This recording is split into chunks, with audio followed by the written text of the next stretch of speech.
পুরীর জগন্নাথ মন্দিরের রথযাত্রায় আর বেশি দিন বাকি নেই।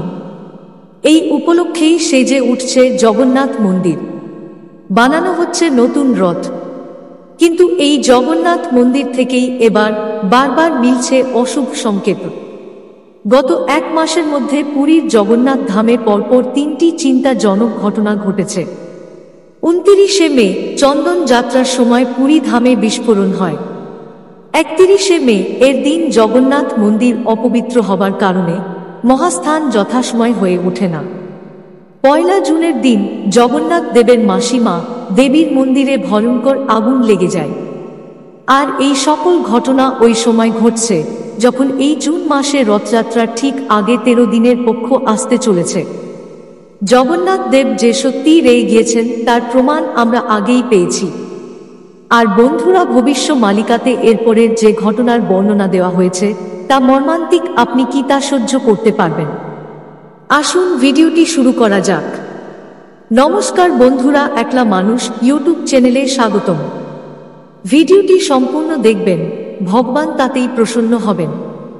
ভিডিওটি ভালো লাগলে লাইক, শেয়ার ও কমেন্ট করবেন। ভগবানের আশীর্বাদ পাবার জন্য সাবস্ক্রাইব করতে ভুলবেন না যেন। জয় জগন্নাথ।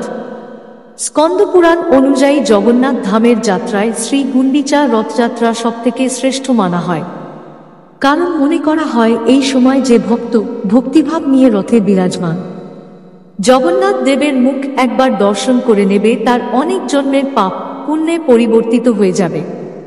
ওইদিকে বামদেব সংহিতা অনুসারে যে ব্যক্তি ভক্তিভাবের সঙ্গে রথযাত্রার সময় শ্রী গুন্ডিচা মন্দিরের সিংহাসনে বিরাজমান চতুর্থা বিগ্রহ অর্থাৎ বলরাম, সুভদ্রা, জগন্নাথ দেব এবং শ্রী সুদর্শনা প্রভুজির 7 দিন পর্যন্ত একটানা দর্শন করেন, তাহলে শুধু তিনিই নন বরং তার সাথে তার পরিবারের সদস্য এবং তার পূর্বপুরুষেরাও বৈকুণ্ঠ লাভ করেন।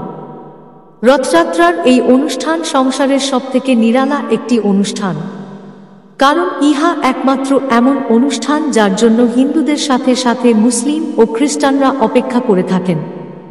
মা গুন্ডিচা রাজা ইন্দ্রদুমনের স্ত্রী তথা অবন্তীর রানী ছিলেন। এই কারণেই প্রতিবছর রথের উপর বিরাজমান হয়ে মহাপ্রভু জগন্নাথ ও তার দাদা ও বোনের সঙ্গে গুন্ডিচা মন্দিরে মা গুন্ডিচা দেবীর দর্শন করতে আসেন। কিন্তু 2022-এর পর থেকে এই পবিত্র উৎসবের উপর যেন কারো নজর লেগে যায়।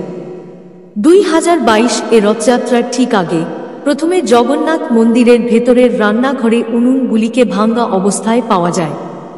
তারপর মা গুন্ডিচা মন্দিরের রান্নাঘরে উপস্থিত উনুন রহস্যময়ভাবে ভাঙ্গাচুর অবস্থায় মেলে।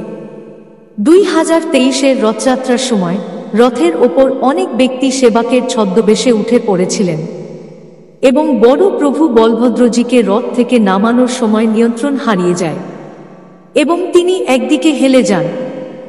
আর ওই 2023-এ গুন্ডিচা মন্দিরে কিছু ভিআইপিদের বিশেষভাবে দর্শন করার চক্করে মন্দিরের দরজায় বন্ধ করে দেওয়া হয়, যাতে সাধারণ মানুষ ভেতরে না যেতে পারে। আজকের সময় রথযাত্রার আয়োজন জোর কদমে চলছে, এর সাথে সাথে রথযাত্রার রথ নির্মাণের কাজও শুরু হয়ে গেছে। কিন্তু এই বছর পুরীতে যা যা হয়েছে তা ইতিহাসে কোন দিনও ঘটেনি। 29শে মে রাত্রিবেলায় যখন প্রভু জগন্নাথ চন্দন যাত্রা করছিলেন তখন হঠাৎ করেই সেখানে আতশবাজিতে আগুন লেগে যায়, যাতে 30 জনেরও বেশি মানুষ আহত হন এবং 4 জনের মৃত্যু হয়। 31শে মে এর দিন মন্দিরের ভেতরে দর্শন করার জন্য যখন ভক্তরা জড়ো হন তখন জয়া বিজয়া দরজার সামনে কেউ বমি করে, যার কারণে সম্পূর্ণ মন্দির অপবিত্র হয়ে যায় এবং চতুর্থা বিগ্রহের মহাস্নান করানো হয়। এই সব কিছুর পরে আবার পরের দিন অর্থাৎ 1 জুনের দিন সকালে সূর্যোদয়ের সময় জগন্নাথ দেবের মাসিমা গুন্ডিচা দেবীর মন্দিরের দরজায় হঠাৎ করেই রহস্যজনকভাবে আগুন লেগে যায়, যাতে মন্দিরে থাকা অনেক ব্যারিকেডস পুড়ে ছাই হয়ে যায় এবং মন্দির পরিসর কালো ধোঁয়ায় ঢেকে যায়। যেহেতু এই ঘটনা সকালে ঘটে তাই দর্শনার্থী না থাকায় আগুন কিছুক্ষণের মধ্যেই নিয়ন্ত্রণ করা সম্ভব হয়। শাস্ত্র অনুসারে জগন্নাথ দেবের অনুমতি ছাড়া সংসারে একটি পাতা পর্যন্ত নড়ে না, তাহলে আজ সেই ধামেই এমন অবস্থা কেন? তাহলে কি জগন্নাথ দেব ক্রোধিত হয়ে উঠেছেন? তাহলে কি আসতে চলেছে কোনো মহামারী?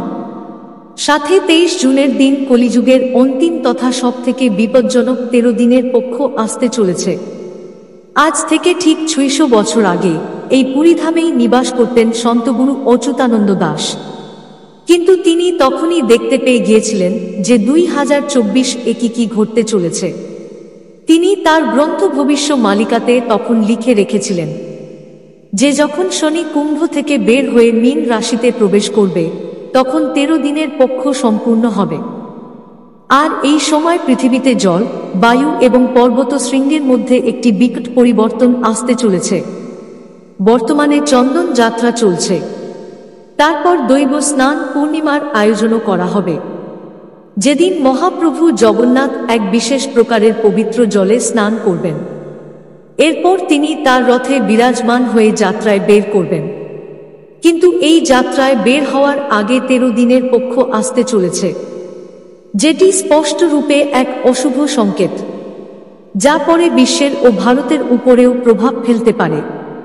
এই ভবিষ্যৎবাণীতে সন্তগুরু বলেছিলেন যে 24-এর অঙ্কে অর্থাৎ 2024 সালের প্রথমে অগ্নির খেলা হবে এবং তারপরে আরম্ভ হবে জলের তাণ্ডব।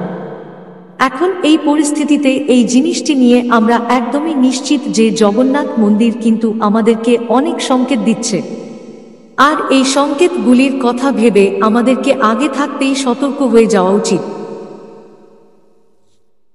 তাহলে বন্ধুরা, আজকের ভিডিও এখানেই শেষ করছি। ভালো লেগে থাকলে অবশ্যই লাইক, শেয়ার ও কমেন্ট করবেন। ভালো থাকুন, সুস্থ থাকুন, পরিবারের সকলকে ভালো রাখার চেষ্টা করুন। ভগবান আপনার জীবন মঙ্গলময় করে দেবেন।